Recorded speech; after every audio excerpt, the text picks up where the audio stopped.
Hey guys, I'm back with another game from the King's Indian Defense on the white side of the ChessGoals repertoire.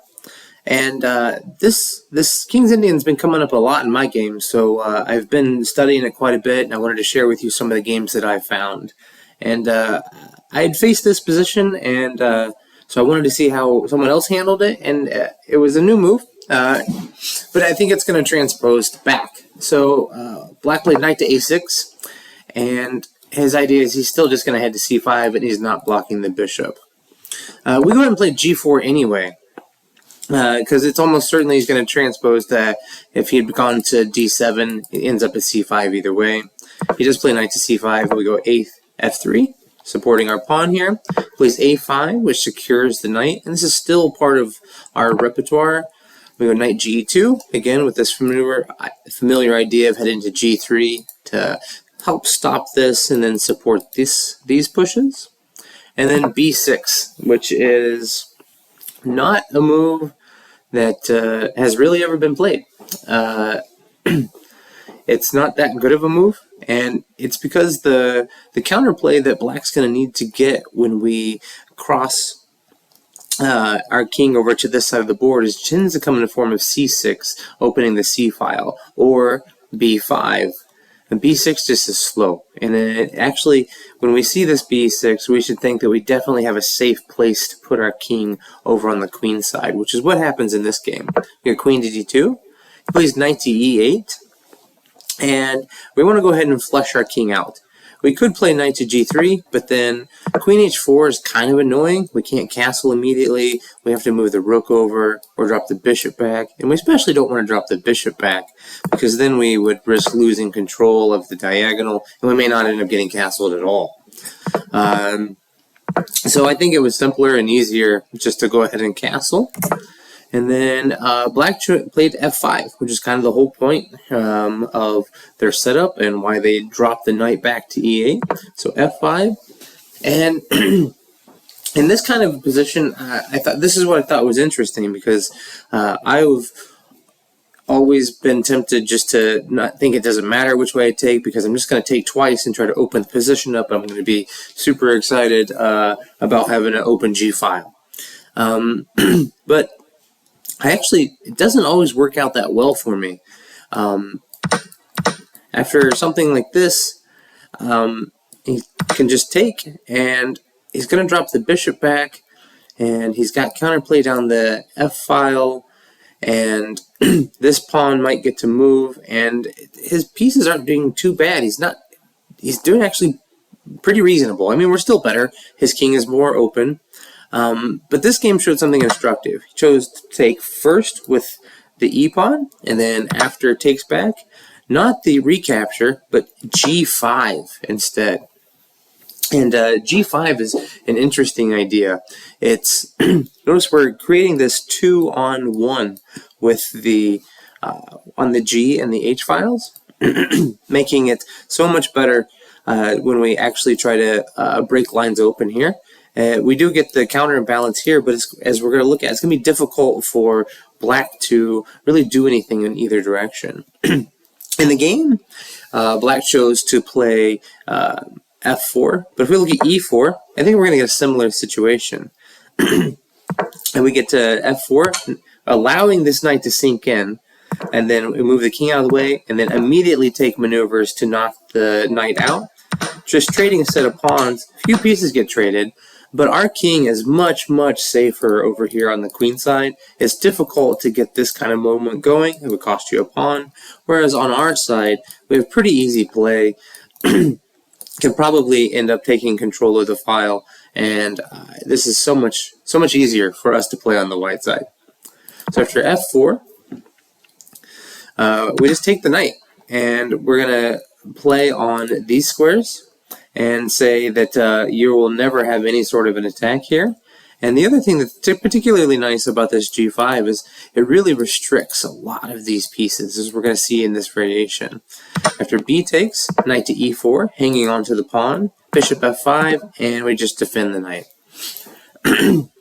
So rook to b8, thinking that maybe he's going to come down the b file, but this doesn't you can't add any more attackers. There's no one else going to come. We're never going to allow e4 to happen to open this bishop up. This knight can't get out anywhere. It has no good squares. Maybe one day if we could somehow play this, but that's immediately going to drop pawns. This bishop is totally stuck, and if we just try to look at things from the black side, it's not clear how he can even move at all. So white chose h4 to try coming down, and black went king to h8. The idea is to move the rook across, drop the bishop back, and then play the knight out. And then maybe get the knight to f5 later, and maybe to e3. That is a tremendous amount of moves. It will never happen. If instead you try to play like bishop h8, just wanting to drop back and come here, well, that's never going to happen either. After we bring the knight up, h6, the knight has to go right back. We still can't take this pawn. This bishop is now completely entombed, and the knight has made no further progress. So king h8, just bringing the bishop out, and rook across, knight to b5, dropping the bishop back, queen to c2, and a bishop to e4. Now we couldn't just bring the knight out now, because we allow this, and we would just drop this exchange, or perhaps not even drop the exchange, and this knight is just incredibly powerful and probably going to be problems on h7 very soon. So for that reason, nabbed the knight and then intended to play it, but that still doesn't work because now we have pressure against h7. And so a nice move, a nice idea, h5. Trying to hope that we can keep the position closed. If en passant takes with the bishop, and all of a sudden we're much, much freer. We have some movement. Maybe we have some practical chances. And so thinking this way, by putting the pawn on h5, that maybe he'd be able to keep it closed, but it doesn't matter. Let's switch back to the white side and see how they push through. Knight to a7, bringing the knight from the outpost on b5 over to c6, where it's going to take away even more of these squares when black's going to have such little room to move.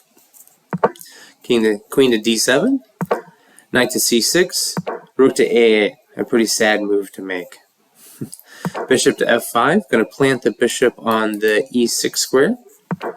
Queen to g7, there really wasn't any hardly other squares, and after bishop to e6, we're certainly going to win this exchange in our leisure. Black plays a4, because what else? So just take a moment to take away any chances that there's going to be a problem here. Bishop to e7, and now we take our exchange, the king grabs, and black is hoping that he can somehow take the closed lines and that the extra rook isn't going to matter that much. But he just brings the rook across, queen to f7, we go g6,